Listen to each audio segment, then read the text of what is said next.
I'm calling the summer editions of the Everything is a Primary Source podcast Part-2-Palooza. We'll be picking up where we left off with the second halves to the second half of Season 2 episodes of the show. Next up, my conversation with Chance Kelly regarding some of the parkways leading to and around New York City. My guest hosts his own podcast called Island, which is all about the history of Manhattan and has just started Season 2.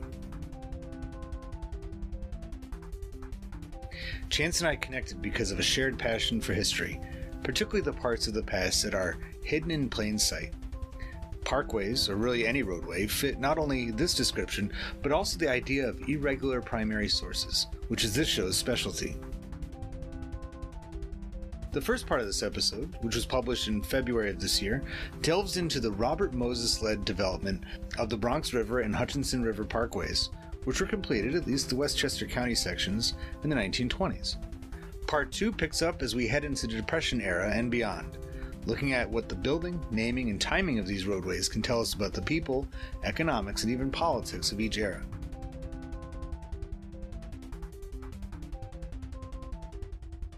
Before we dive back into this very interesting topic, I want to tell you where you can find Everything as a Primary Source online. Everythinghistory.com is your landing place to connect to the show's Substack, Instagram, as well as the Facebook group, not to mention where you can learn about the Everything as a Primary Source mindset, methods, and my consulting and coaching offerings. That's www.everything-history.com. And now, on to part 2. So I was just doing a podcast a few weeks ago with a gentleman called the Retroologist, and we were talking about Howard Johnson's and Holiday Inn, those roadside motels, and Howard Johnson's, even before it became a motel, was the Howard Johnson's restaurant that was set up shop on so many different turnpikes up and down the country. And of course, our conversation went towards, second half of the 20th century and off the interstates. The parkways that we're talking about, they wouldn't have room for a rest area, would they? That's not that kind of road. It was never meant to be, right? No, in fact, on the Bronx River, right in my neighborhood, I'm in New Rochelle, New York. That's where I live now. And on that, you go across, it's the Scarsdale exit. There are the old stone rest areas, the gas station bathroom rest areas. They haven't used them in decades. Right. They're beautiful old stone buildings that Robert Moses probably put in, but they don't. They use them for they're open like twice a week to hand out pamphlets of the pathway. That's funny. So because they were probably put in when cars moved a lot slower than they do now, and could pull in and use the restroom or something like that. But exactly. I mean, you get on that Bronx River, you kind of need to be in a Model T to feel comfortable. That thing is tight. Right. So, I mean, there goes the question of, why did they make it? Was it specific to the commuter demographic? Was it specific to people who were, like you, live outside the city but work in the city? Is that because it was never meant to be moving large scale freight anywhere? No, what you see with the parkways, these specific parkways, is as we said, the development, the increasing presence of automobile travel cultivated the trajectory for people up and out of the city. And this is another reason why I think Eric Jaffe's book is so interesting, because that route, the King's Best Highway is essentially the story of Route 1 that runs from, as New York to Boston, but it's as much about the railroads as anything. Right. And he gets into all that entire era and Cornelius Vanderbilt and everybody else along the way. And New Rochelle, for instance, is a good example because it was really the first suburb. It was really the first suburb of New York City. I mean, if you want to go back several hundred years, people will tell you Greenwich Village was the first suburb of New York City. But out of Manhattan, right, New Rochelle was really the first area that developed as a real formidable town. And it was largely because of that route. It wasn't just the train line going there, but it was literally that Route 1 ran right through it. So yeah, that whole purpose of getting more people to the city, I guess we could keep extending it further and further out, though, because, and when we talked about this a few weeks ago, I think we have to bring in the Erie Canal into this, into a certain extent, because New York, we have this perspective of New York being the epicenter of all commerce and finance, and that's why people are living there and driving into the city.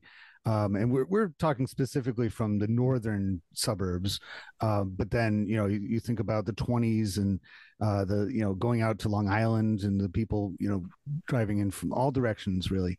But New York wouldn't be that financial capital, would not be what it was had it not been for the canal so many miles north and cutting across the entire state, because that's that connection to the Great Lakes and then to Chicago and to Milwaukee and all those places out west where everything's moving back and forth, and then down the Hudson River to New York and then back again, making New York City, in Manhattan in particular, that transfer station. That's where everything's being changed. That's where all the money's being changed. It's where it's being borrowed. That's where the cargo is coming and going, and people's jobs are built on it. I mean, the story of every city is trade. I mean, that's how they grow.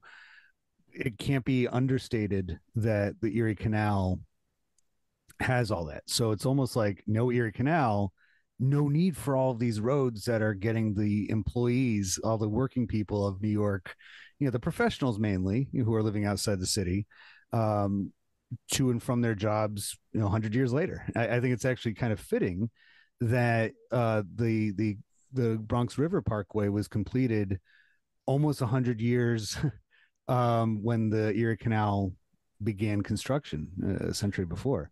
There's no doubt that the Erie Canal is a major impact on the trajectory and the growth of New York City.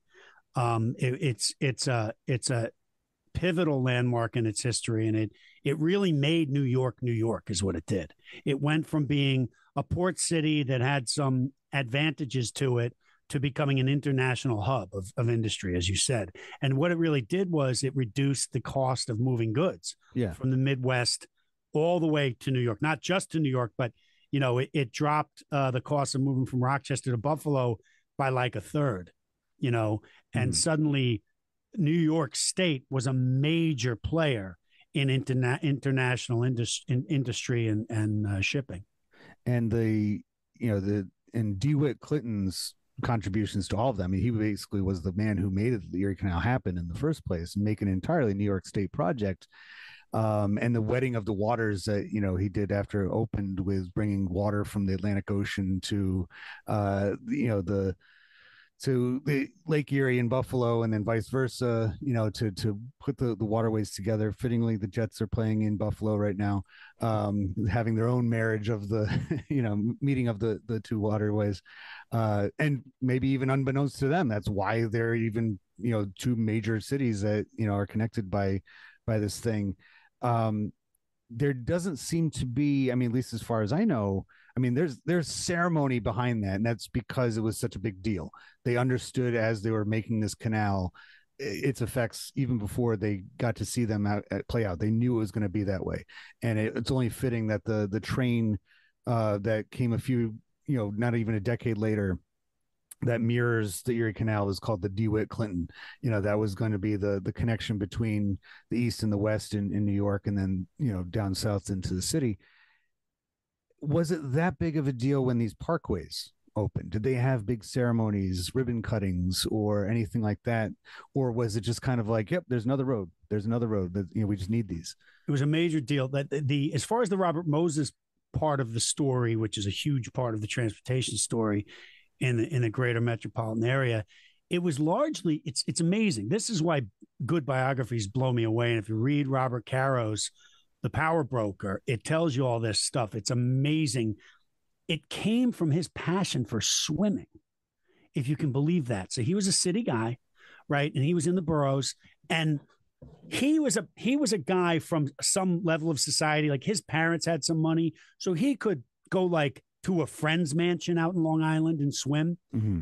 but most people couldn't. We take it for granted. I don't know if you grew up going to Jones Beach, but I totally did. And it's a beautiful beach. And again, we take this stuff for granted. I do anyway. I don't want to speak for anyone else, but I go out to Jones Beach. I'm just like, oh, it's a big, huge, beautiful beach out on the southern shore of Long Island. It didn't exist. It literally didn't exist. So Moses was a real thinker. Yeah. He knew that if he built this incredible beach it was extravagant, his details for this thing, the bathhouses and the way they built it and the sand they used, that people would need a way to get there. Back in the early 20s, there was nowhere, and 30s, there was nowhere to go ocean swimming except Coney Island. And at that time, Coney Island was just, it was overcrowded and it was not that nice. And it was an amusement park and it was a whole different approach. And it was more of a turn of the 19th century kind of place. Well, and that brings in that last figure in this, and that'd be Roosevelt, because even before the New Deal and before, the Civilian Conservation Corps actually came to be, and you mentioned with Taconic Parkway and being his, brainchild, right? That seemed to be the way of thinking for progressive thinkers of the time, because he wholeheartedly supported those ideas of giving young men in particular jobs of beautifying and either creating or making better those kinds of like beaches and hiking paths and ski resorts are all kind of resulting. And so when the Depression hit and his part of his New Deal, that was his favorite of the alphabet soup of programs was the CCC, because he just thought it was just great, because here's, the Army's going to run this thing. It's going to be young men going all over the country, everywhere from mountainsides to the beach fronts, either creating it, making it better, updating it. In the city that I teach in here in New Hampshire, they have, similar to what you're describing, a much smaller scale, of course, it was a swimming hole that had, people in one of the rivers next to one of the old mills, fittingly. The kids would go swimming in there.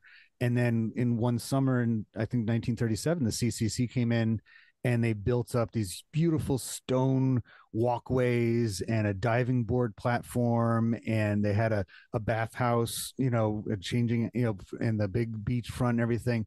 So it looked like a little slice of the ocean, down the road, right there in town, because, like you said, people couldn't get there. So I think it's only appropriate, and on the one hand, you're like, oh, why did, East River Drive get the, name FDR right after he dies? Well, he's part of that whole big puzzle too, isn't he? Roosevelt isn't just a bystander. He's not just somebody who's admiring the work of people like Robert Moses. He's probably one of them. There's no doubt. And, while the two Roosevelt families were at odds politically, the Teddy Roosevelt family versus the Franklin Roosevelt family. Yeah. FDR shared Teddy's love for the wilderness. And he sort of took the baton from Teddy in some respects. And he was from Hyde Park, New York. You can visit you may have been there, the Hyde Park mansion of the Roosevelts, upstate New York. But he had a real fondness for that landscape and those beautiful mountains and hills and streams. And he was instrumental. It's funny. He and Robert Moses hated each other. He came along just a little bit after Moses was already in with Al Smith. So Roosevelt became governor. He took the governorship from after Al Smith. But they did work together to get the parks going. And the Taconic is a perfect example, because he was in charge of that when Robert Moses was building the parkways out on Long Island. And then they eventually met in the middle. Yeah. I mean, these were, they were builders. They were developing, for the 20th century. And I think his presidency matches that too. Roosevelt, Franklin Roosevelt's did. I mean, like you said, both of them, his like seventh cousins or something like that. They were maybe not quite that remote, but they were distant cousins. I think fifth.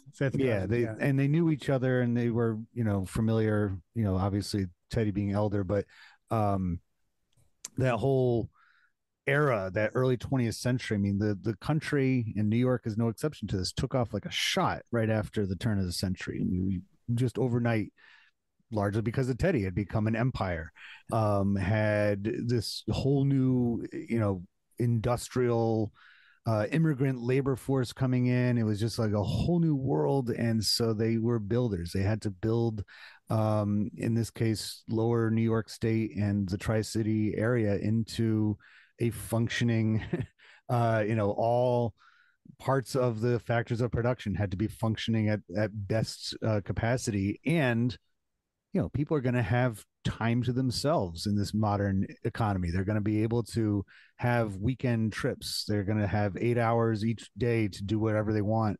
because of the way that the economics had changed so much, that they were not just working in a factory for 14 hours and going to sleep in a tenement house somewhere. They were living outside the city. They wanted to enjoy parks, hence all these parkways. They usually connect to a park at some point. This is all products of that early 20th century building mentality, this progress mentality. So it's very it is appropriate then to name a very important road in Manhattan itself after Roosevelt. There's no doubt. Plus the other thing, symbolically, what he represents is his lineage goes back to both the Dutch colonization and the Mayflower. So Isaac Allerton is a descendant. He's a Mayflower descendant. He's a relative of Roosevelt's. So is Claes Martensen Roosevelt, who came from Amsterdam in the 1640s. So they've got deep, long lineage here. And it's, and again, one that I think maybe because of the time period that Roosevelt was president, he almost became himself part of popular culture, that people in his own time didn't really recognize the reach and the depth that he had. I mean, I think he had some family line even in the southeastern part of the country too. It was, some kind of Confederate ancestry. Well, he's also a Huguenot. He's got Huguenot ties, which were very close to the Walloons who founded New York. Okay. New Netherland, rather. Right.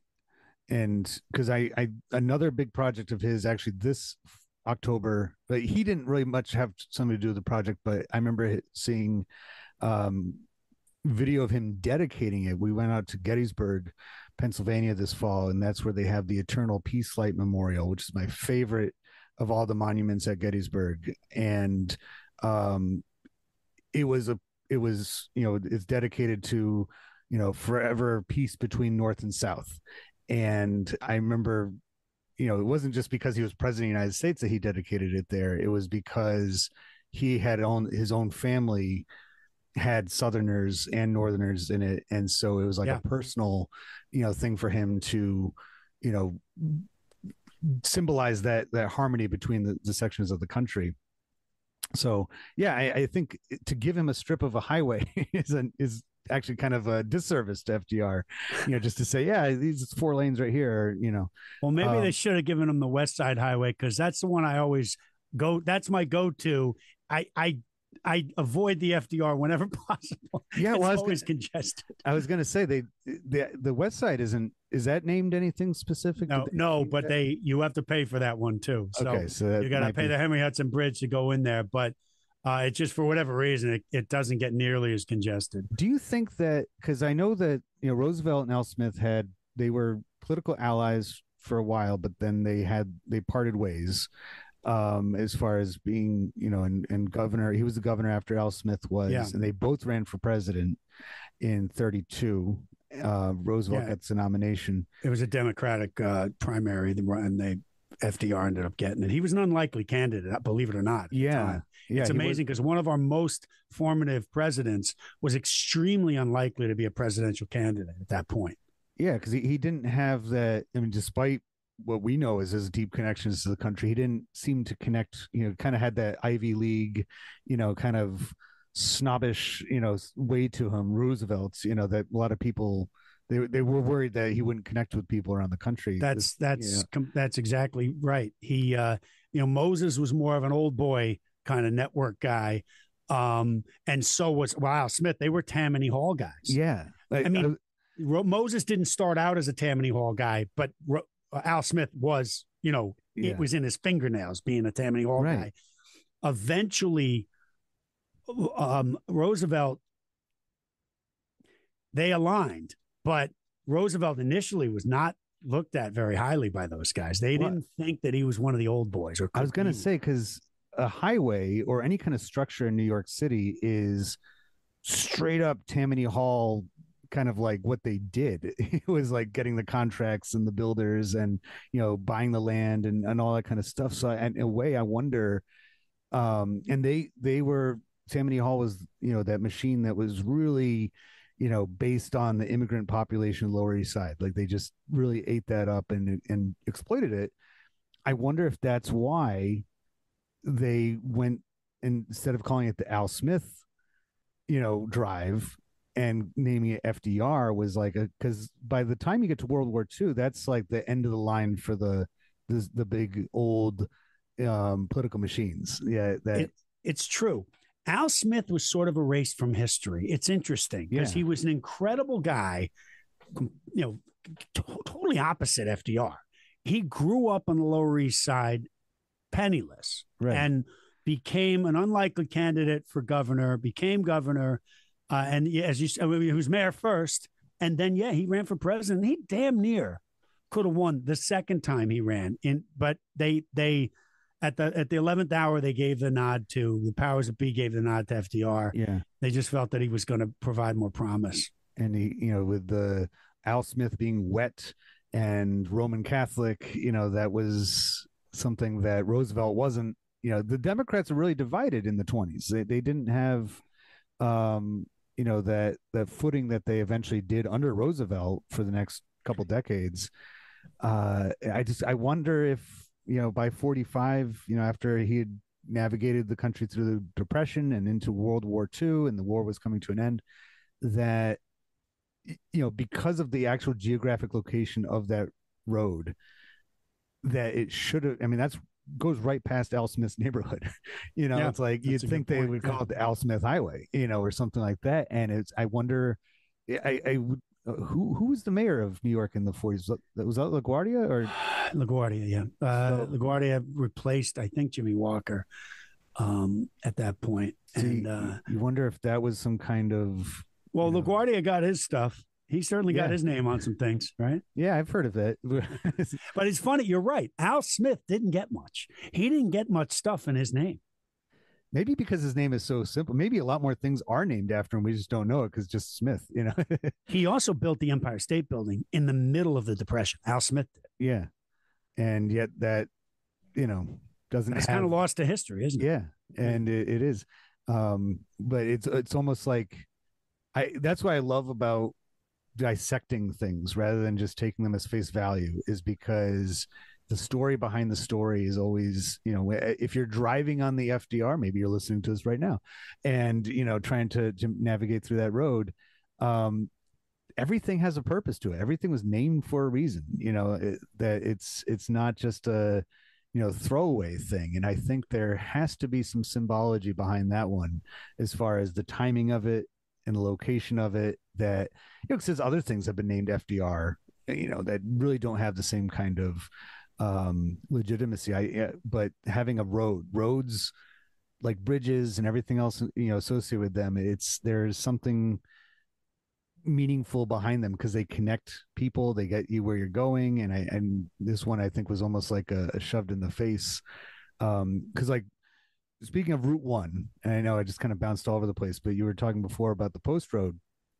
The Post Road extension goes from Boston to Portsmouth, New Hampshire.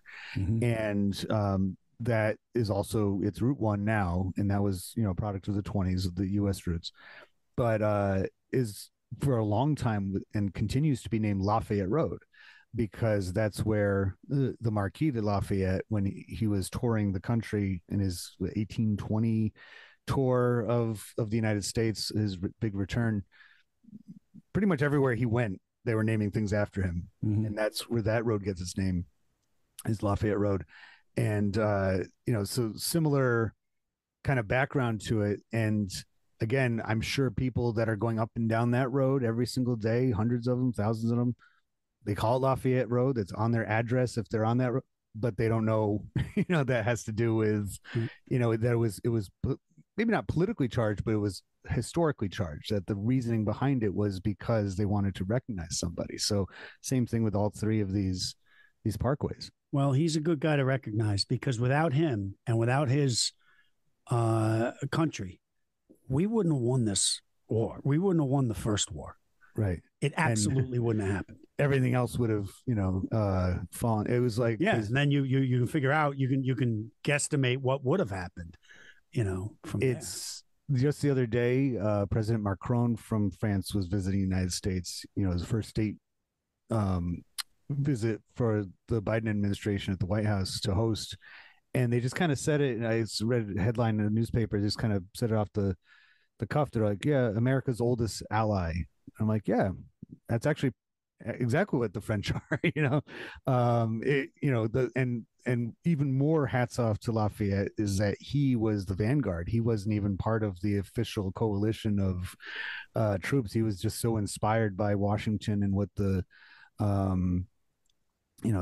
armies of liberty were fighting for, that he wanted part of it, and that he put his own money up and his own risk his life, to go take part in that. And yeah, so that's what I think it's important for people to remember, what it took to build this country. Yeah. All the way back. And I mean, even before the revolution, but guys like Lafayette and Thomas Paine and Benjamin Franklin and George Washington and Alexander Hamilton, where would we be without those guys? We'd be nowhere. We wouldn't have a nation. I mean, that's a fact. Yeah. And they were taking all the stuff that had come before them, the things we were mentioning before about the Puritans arriving in Massachusetts and the Dutch setting up in the Hudson Valley. Yeah. That they would have definitely not had much to work with. They wouldn't have envisioned that way. You mentioned Hamilton's name. Like, he was such a unique figure, and he's being celebrated in pop culture as we speak here in the 2010s and 20s. But the reason why is because he saw everything from an outsider's perspective. And Franklin to a certain extent too, because he was from Boston and moved to Philadelphia and then lived in England for a while. He could see things that way too. And he's another one. Both those guys are two guys that things are named for all the time, and you don't recognize it until you do a little bit of scraping away of the veneer. You're like, oh yeah, that's why it's named Franklin. Because he he pretty much brought the Enlightenment to America himself personally. Like, he brought that and then distributed it in his writing and his printing. And he was there he helped write the Declaration of Independence. And then 20 years later, he's there or not even 20 years, 10 years later, he's there for the Constitutional Convention. Mm-hmm. He's there sculpting the country. So I think the least we can do is name, a town here and there, Franklin.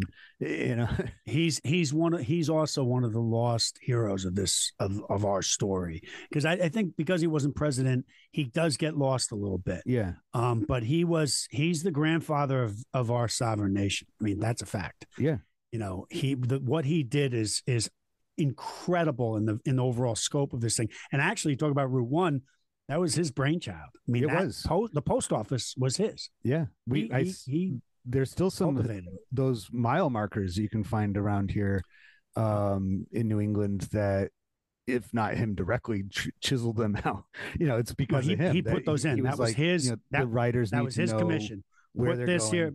There's one in Inwood still on Manhattan. Now, I looked at it the other day. For whatever reason, the lettering is all gone. But really? The marker it's the 12 mile marker. If you measure it basically from Wall Street, from where the fort was, it's 12 miles. Wow. And it's still there. It's still embedded in a stone wall right on the side of Broadway.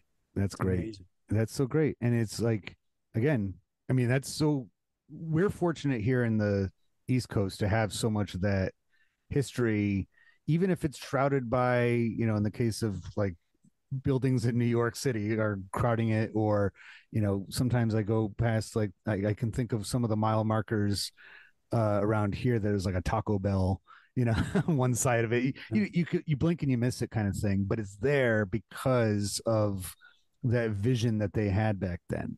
And I think a lot of this also factors into a bit of a historiography type discussion where the early Americans, whether they be the founders of the country or people like Anne Hutchinson or Bronk, the people that came before, they kind of cycle through popular culture as far as any, like back in the early 2000s, it was John Adams. He was the founder. He was the early American figure that people were fascinated with. And it really matched the time period of that late 90s, early 2000s attitude. And then now more recently, it's been Hamilton, and, Washington peppers in there. Jefferson shows up. Franklin, big name in the late 19th century with all that scientific, that industrial revolution that was happening.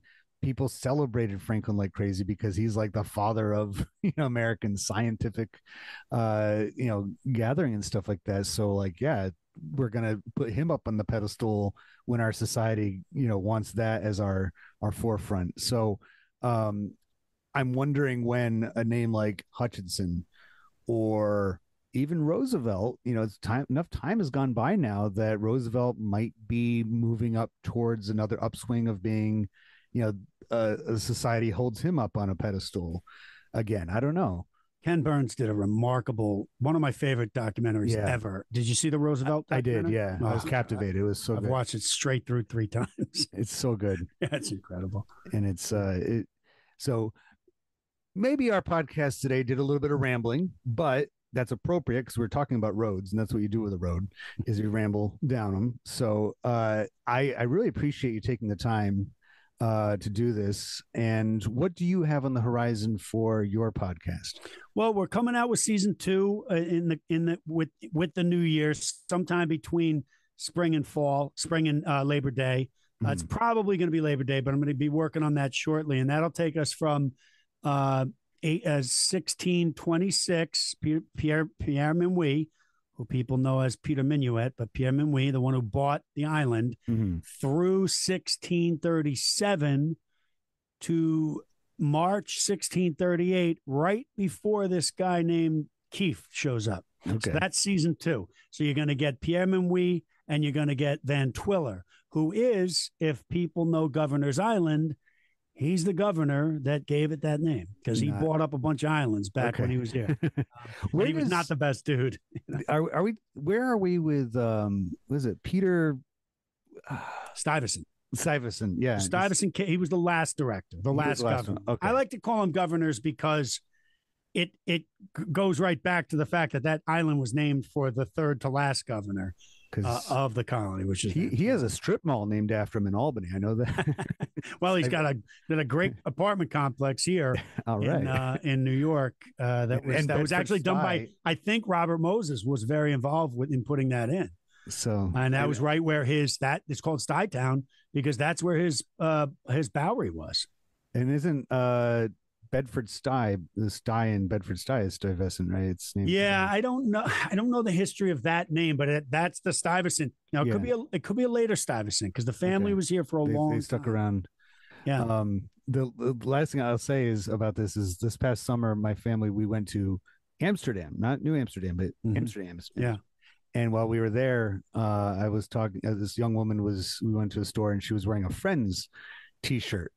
And we were chatting about it, and I told her, and I don't know how she know this, but I said, they didn't film the show in New York. They filmed it. I know it takes place in New York, but they filmed it in LA. And she's like, "Oh, really? Okay, I didn't know that." And I'm like, "Which show?"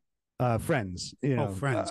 And it wasn't until afterwards I'm like, that was such a good possibility to talk because, New Amsterdam is where Friends is set, and I was in Old Amsterdam, and I totally missed that connection between the two because it's funny because of the Duke of York's involvement in New York, and that's why the name still sticks. I think he got it for a birthday present. Yeah, the Dutch history doesn't really shine so brightly to people, even in Netherlands. You'd think that they would be, that you'd see. They stole it. The English stole it. Yeah. It was and it was Winthrop Jr. that stole it. Maybe quite the touchy subject. I'm glad I didn't go any further with it. Like, hey, tell me what you think about this. Yeah. Well, Chance, thank you so much for taking the time, and I look forward to working with you again, perhaps in the future on the EPS podcast. Same, Eric. Very, very, very, very much so. I appreciate you having me, and I enjoyed it. Thank you. All right, take care. Okay. And for all of you, thank you for listening to the EPS podcast, where everything, including all those parkways that connect around New York City, are primary sources. We'll talk to you next time. I'm always looking for topic ideas for the Everything is a Primary Source podcast, so if you have one in mind, don't hesitate to contact me. And if you're up for a good chat, I'd love to have you on the show to talk about it. Contact and follow me on social media, including Facebook and YouTube, and especially Instagram, where I hang out the most.